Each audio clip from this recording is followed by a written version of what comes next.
I believe in American exceptionalism with every fiber of my being. But what makes us exceptional is not our ability to flout international norms and the rule of law. It is our willingness to affirm them through our actions. That was President Obama yesterday at the commencement address at West Point for the cadets. American exceptionalism. The president said, I think a year or so ago, that, well, every country thinks they're exceptional. That did not sound like the same thing there. He said, no, we're exceptional. I believe that with every core of my being. With us this morning, a guy who studies history and politics with every core of his being. We're talking about Dr. G. Terry Madonna, Franklin and Marshall Pollster, and political analyst. And he joins us on the Gary Sutton Show on WSBA. Good morning, Terry. How are you? Good morning, Gary. I'm fine. What do you think of that when the president said yesterday, I believe in American exceptionalism with every core of my being, and yet his actions don't seem to scream that out? Yeah, I mean, I think the bigger problem in American foreign policy is that our allies no longer are sure that they can rely on us, that they can depend on us. I mean, right now there's a lot of attention based in the Middle East for obvious reasons, but if you just flip back over to Southeast Asia, where you got Japan and the Philippines, given what China has been doing with some bravado activities in the last couple of weeks. I mean, I think the biggest problem is our allies don't know what, in fact, we will do if their sovereignty is threatened and if they, in fact, run into a serious situation with, Russia or China. Right. And so the basic problem is that we've got this disengagement foreign policy, which, by the way, the American people, don't want another war. I mean, rightly or wrongly, Iraq and Afghanistan has made us as a nation more isolationist. But I'm back to my point. We have treaties. We have commitments. If we don't fill the void, someone else will. And when there's someone else, is not going to be good. I mean, it's not going to be England or Germany or Italy or France. It's going to be the Russians or the Chinese or someone that's going to make both our political and economic life much more difficult. I want to go back to what the president said, and he says all the right things many times. He'll say, for example, we've got your back, about Israel or something, but then the actions and the follow-up doesn't seem to really promote that. And I guess one of the questions, and you really raised a good point, are we still exceptional as a nation? Yeah. We have Russia and we have China kind of back on the scene now in force, and we say, are we still exceptional? And if so, it seems to me, and maybe I'd love to hear your reaction to this, that we're wandering right now looking for what our role really is in the world during this time. Yeah, I think you're right about that. I do think we're a little bit, every pun intended, at sea. Yeah. We're at sea about this and not quite sure where we fit in. Again, rightly or wrongly, whether we were right or wrong, notwithstanding that, but Iraq and Afghanistan, we've paid a pretty high price for that. Certainly politically at home, where there is a stronger disengagement settlement attitude among the American electorate. These issues don't poll the way foreign policy issues have rarely polled as central to Americans anyway, unless there was a crisis. But I do think there's a search for the proper role for America. My concern is that it's a dangerous world out there, and look at Syria, for example, where you use a number, 120, 130, 150,000 people were killed, and we did precious little.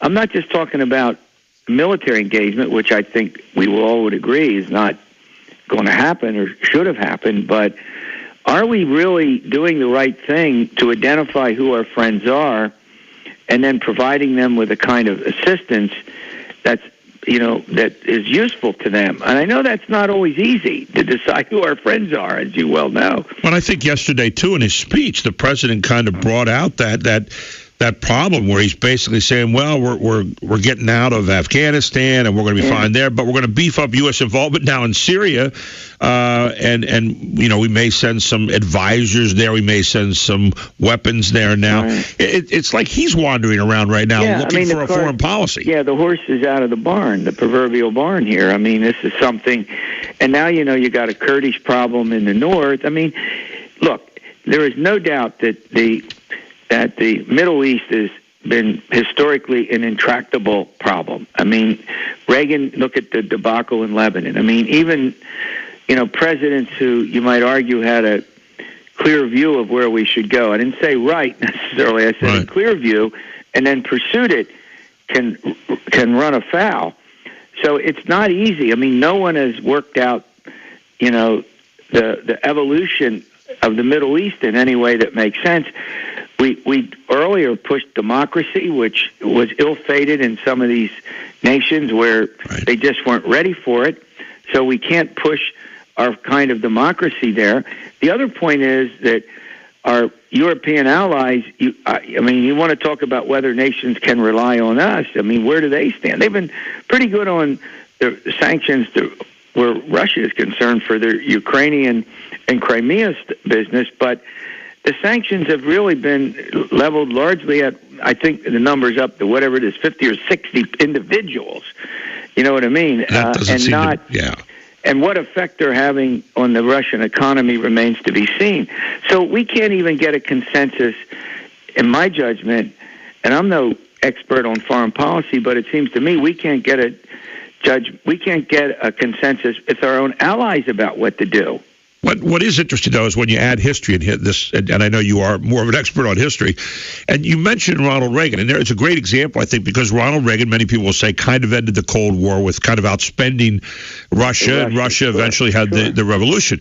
However, we also saw the beginning of terrorism when the Marine base was bombed in Beirut. 253 Marines died, and what do? We pulled out of there because many would say, well, that kind of signaled the beginning of terrorism.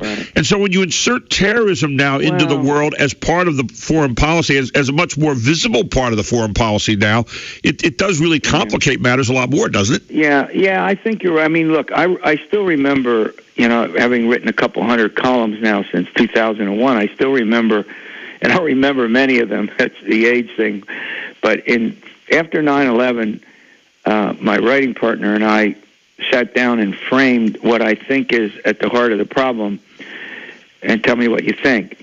There are some people in the world, and certainly not all Muslims, most are peace-loving, but there are Islamicists who hate us for what we are, not even so much for where we are, meaning it's about modernity, it's about our life, the American lifestyle. It's about American culture.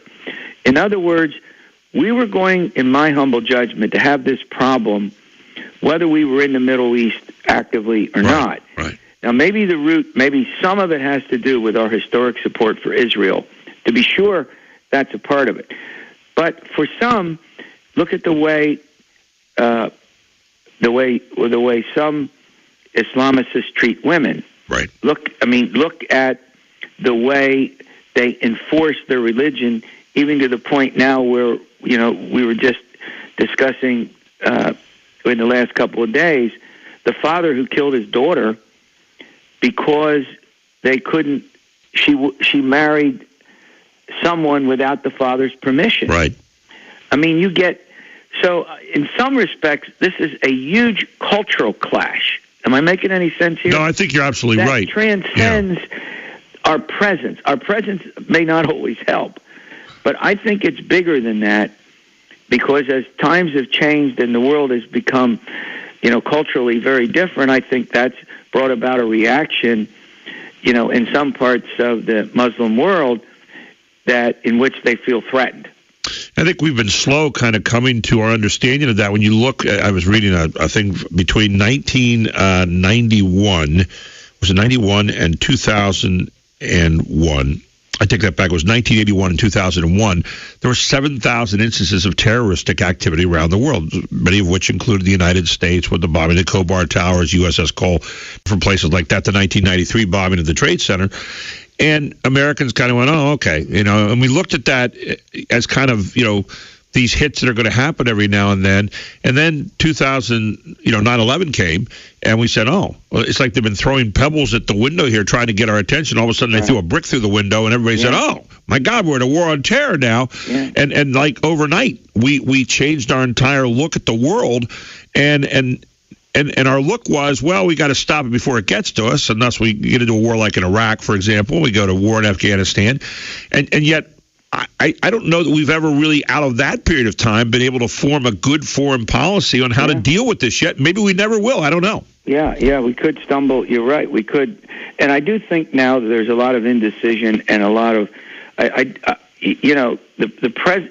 where we stand in the world and what our role is really now very ill-defined. Yes, it is. You're exactly right. And I think that to some extent could be a reaction to the wars that we just were engaged in. It could be that there's been a strong sort of peace element in our country ever since Vietnam that looks upon almost any American effort anywhere in the world that leads to potential warfare as dangerous to American liberty, as not our proper role, almost a revising of the isolation. Look, American history has been replete with isolation. Yes, it has. I mean, back from the infancy of the Republic, and we've intermittently fallen back into that. We fell back into that in the 1930s, and some argue perilously so, leading to World War II, although I don't know much that we could have done leading up to that anyway, but you get the point. And so but since the end of World War II, with the United Nations much more of an internationalist position as America emerged as the great world power, our position in the world has been very different. Now the real question is, if we withdraw, and it looks like we're in some respects withdrawing, what does that mean? I mean, what policies do we pursue that assures our allies? I mean, we've got peace treaties with the Philippines and with Japan, and they're questioning now whether we would actually meet those commitments militarily. And here's the other thing you throw into this whole mix, too. Can we withdraw to isolationism in a time where the world is so tightly bound together by technology? No, the answer is probably not in that way. But and the United Nations, which held so much promise, and the United Nations does some great relief work. There's no two ways about that. They've saved a lot of lives and done a lot of good work. But as a place to mediate conflicts, and that was the whole idea of its predecessor, the League of Nations, which we didn't join, and the United Nations has been a dismal failure. I don't think you can make an argument at all that the UN has been a vehicle for preventing the outbreak of regional wars or doing much about them once they got started. Yeah, they remind me, I often use this example of the English Bobby who says stop or I'll say stop again, and that's kind of where they've been. And they are a dismal failure in that regard. There's no question about it. When you look at the world today, and you said we're at a time where we're trying to, become isolations again. It seems like we say, well, yeah, but if going back to something you said earlier, Terry, if we don't lead, and the president talked about this in his speech yesterday, if we don't lead, then whoever does, it may not be as good. It's almost like when we stop leading, who else is going to step forward? Well, that's the point. I mean, I think, if it's the Russians and the Chinese, how does that help us? The other reason that we can't withdraw, and I mean, I think the isolationist attitude is more towards American intervention, direct intervention. I don't think it's against aid per se. That's the sense that I get just in the polls that I've seen on some of these important foreign policy issues that we're talking about. But look, power abhors a vacuum. Yeah. And so there will be someone to fill a power vacuum. And as you look around the world, who's that likely to be? Our greatest threat economically, the Chinese.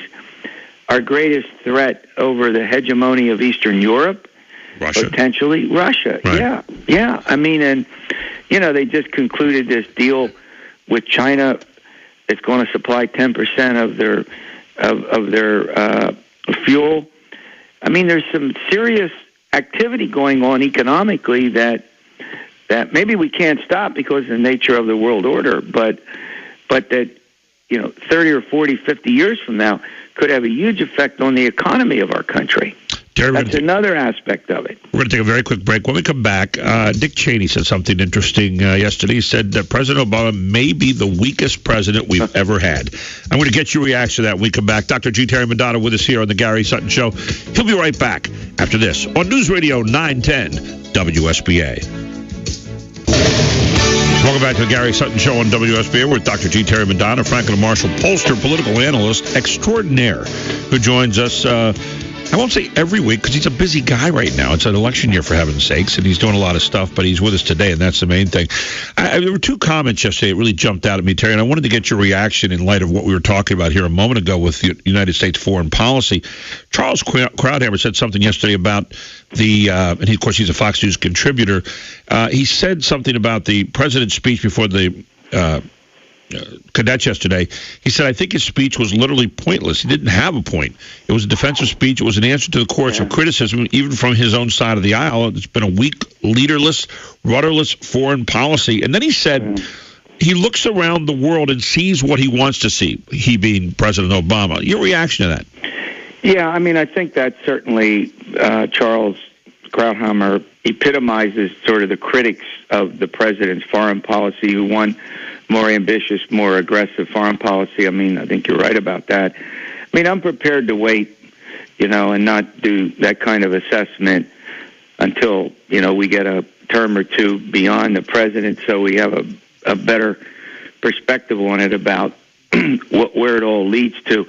I don't disagree that we seem to be more drift. You know what I mean? We're drifting along from crisis to crisis without a clear sense about what we should be doing. Take Egypt, for example. We were late to that party. Right. Who knows about Libya, which now looks like it's a mess for some other reasons. These are, as I pointed out earlier, intractable problems that have been not recently in the making. And once you get rid of dictatorships, whether they be the theocratic kind or the more civilian-oriented kind, in countries that aren't ready for democracy, you're going to have this kind of turmoil. So as a political historian, my sense is we need a little more time. But I don't disagree that there's an element of drift, and I think that's Krauthammer's big point. There's really no policy. Well, and again, I'm not as concerned about going out, and as Dick Cheney said yesterday, he said Obama may be the weakest president ever, and I don't know about that. And yet he does say this. He said, I know from my own experience, this is Cheney talking now, in a recent trip to the Middle East, spending several days talking to folks I've dealt with all the way back to Desert Storm, they're all absolutely convinced that the American capacity to lead and influence events in that part of the world has been dramatically reduced by this president. I don't think there's any doubt about that, and that's the point we were talking about earlier. That leads to whether we're drift. And here's the problem. You get, and you notice this in so many areas of life, much less government, where you get aggressive, and we fought 3 wars. Right. Three wars. The first Iraq war, which was not arguably a military success, we can argue about, and we now are second-guessing whether we should have, we got Kuwait straightened out, in and take down Hussein, right? And there were people who said we should have done that. It was a very popular war. Why? It was short with relatively few casualties. Then we get on 2 drawn-out wars. Afghanistan, the longest war in American history.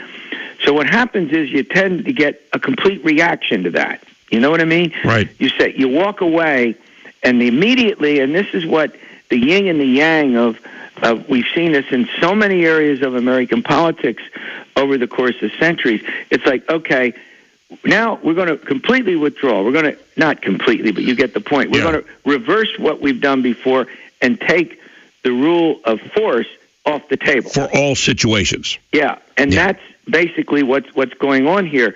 And, the critics of the president would say, well, he was inclined to do that anyway. He's part of that liberal wing of the Democratic Party that was against, well, they weren't against the war. I think, something like 77 senators, including John Kerry, Hillary Clinton, all voted. But the point is, do you go out there? It's like Teddy Roosevelt, we talked about this yesterday, walks off and carry a big stick. Do you talk loudly and carry a toothpick? I mean, the idea that he's going to tell the Russia, well, we're not putting the military option on the table. You probably weren't going to do that at all. But do you tell the Russians that when you go out there and deal with them? Do you draw a red line in the sand and then say, maybe not? I mean, to say all these things out there in a kind of bombastic way, and then you're very quiet about it in terms of the action. I think that's the point. Contradictory nature of the statement. That's it. Yeah. But I mean, and there are things that I think we could have done with, as you pointed out earlier, in Syria about supplying technology, about supplying some kinds of military help. There is a problem. I mean, this is complicated. We could be giving aid and support potentially to people who would ultimately be against us. Right. And the other point, and this is going underneath the table right now, is Iran. I'm personally convinced that nothing is going to stop Iran from getting a nuclear weapon. Terry, I'm going to have to run at that point. Thank you so much for being with us. We really appreciate it.